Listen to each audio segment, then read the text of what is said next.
بسم اللہ الرحمن الرحیم۔ زمانہ قدیم میں عرب لوگ اپنی طاقت کا مظاہرہ کرنے اور چور ڈاکوؤں کے حوالے سے بہت ہی مشہور تھے کہ ایک مرتبہ ایک قافلہ گزر رہا تھا کہ ڈاکوؤں نے راستے میں کھاد لگائے بیٹھے ہوئے تھے کہ یہاں سے قافلہ جب گزرے گا تو ہم ان سے سارا سامان لوٹ لیں گے۔ جب وہ قافلہ وہاں پر پہنچا تو تمام چور قافلے کے سامنے آ گئے اور تمام قافلے کا ساز و سامان ضبط کر لیا، ان سے لوٹ لیا۔ جب مظاہرہ کرنے کی کوشش کی اس کے مقابلے میں ڈاکوؤں نے ان کے 2 افراد کو شہید کر دیا۔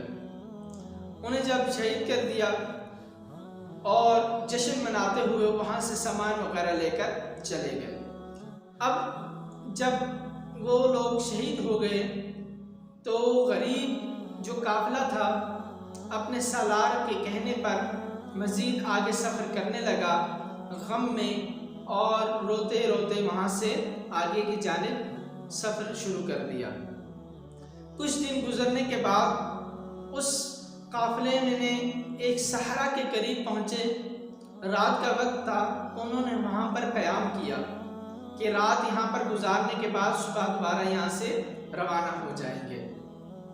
رات بہت زیادہ تھی، کافی اندھیرا تھا کہ انہوں نے دیکھا کہ 3 گھڑ سوار دوڑتے ہوئے ان کی جانب آ رہے ہیں۔ وہ 3 لوگ راستہ بھول چکے تھے اور 2 دنوں سے لگاتار راستہ بھولنے کی وجہ سے ان کے پاس ساز و سامان بھی کھانے کے لیے موجود نہیں تھا، بہت ہی زیادہ بھوکے تھے۔ تو انہوں نے آگ جلتی ہوئی دیکھی، جس کی وجہ سے انہوں نے ارادہ کیا کہ کیوں نہ اس آگ کی جانب جایا جائے اور ان سے کچھ کھانے کے لیے طلب کیا جائے اور آگے کا راستہ ہم ان سے پوچھ کے آگے کی جانب سفر کر لیں۔ جب وہ 3 گھڑ سوار وہاں پر پہنچے، دیکھ کر حیران ہو گئے کہ یہ قافلہ تو وہی ہے کہ جن کو ہم نے لوٹا تھا۔ تو انہوں نے اپنے چہرے پر نقاب کر لیے اور ان کے جو سردار تھا، سپہ سالار تھا قافلے کا، اس سے جا کر عرض کی کہ ہم راستہ بھول چکے ہیں، ہمارے پاس کھانے کے لیے بھی کچھ نہیں ہے، ہم 2 دنوں سے بھوکے ہیں، تو آپ ہماری مدد کریں۔ تو سپہ سالار نے اپنے قافلے والوں کو حکم دیا کہ یہ 3 ہمارے مہمان ہیں، ان کی خاطر تواضع کی جائے، ان کے لیے کھانے کا بندوبست کیا جائے۔ تو قافلے والوں نے ان کے لیے کھانا وغیرہ تیار کیا اور انہیں کھانا دیا۔ انہوں نے کھانا کھانے کے بعد آگے کی سفر طے کرنے کا ارادہ کیا اور راستے کا ان سے پوچھا کہ یہاں سے شہر کی جانب کون سا راستہ جاتا ہے۔ تو سپہ سالار نے ان کو راستہ بتلایا۔ جب وہ 3 گھڑ سوار وہاں سے آگے جانے لگے تو کہنے لگے کہ سپہ سالار، ہمارے چہروں پر نقاب ہونے کے سبب آپ ہمیں پہچان نہ سکے، اگر ہمارے چہروں پر نقاب نہ ہوتا، ہماری شناخت آپ پر عیاں ہو جاتی تو آپ ہماری خاطر تواضع نہ کرتے۔ تو سپہ سالار مسکراتے ہوئے کہنے لگا کہ بے شک تمہارے چہروں پر نقاب ہیں، لیکن میں تمہیں جانتا ہوں کہ تم کون ہو۔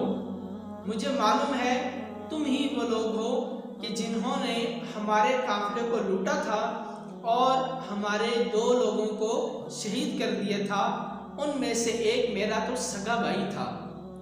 تو وہ کہنے لگے جب آپ کو معلوم ہے کہ ہم وہی ہیں تو پھر آپ نے اس طرح ہماری خاطر تواضع کیوں کی، ہماری خدمت کیوں کی، ہماری مدد کیوں کی؟ تو سپہ سالار کہنے لگا کہ جب ہم آپ کے گاؤں پہنچے تھے تب ہم آپ کے مہمان تھے، تو آپ نے جو ہماری مہمان نوازی کی وہ آپ کو علم ہے، اور جب آپ ہمارے پاس پہنچے، آج آپ ہمارے مہمان ہیں، تو آج ہمارا جو ظرف ہے ہم اس حساب سے آپ کی خدمت کر رہے ہیں۔ یہ تو آپ کا ظرف ہے کہ آپ نے ہمارے ساتھ اس طرح کیا، اور یہ ہمارا ظرف ہے کہ ہم نے آپ کی مدد کی۔ تو وہ ڈاکو بڑے شرمندہ ہوئے اور معافی طلب کر کے آگے روانہ ہو گئے۔ تو میرے پیارے بھائیوں، جو بھی معاملات ہو جائیں ہمیں اپنا ظرف اس کو بلند رکھنا چاہیے۔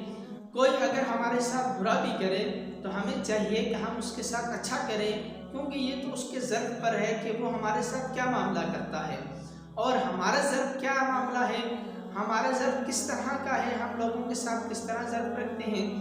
تو ہمیں چاہیے ہمیں اپنا ظرف بلند کرنا چاہیے اور لوگوں کی مدد کرنی چاہیے۔ اس سے انشاءاللہ تعالی اس سامنے والے شخص کا بھی دل پگھلے گا اور وہ بھی ظرف کو اپنے ظرف کو بلند کرے گا اور مزید لوگوں کی وہ بھی مدد کرے گا۔ اللہ رب العزت ہمیں عمل کرنے کی توفیق عطا فرمائے۔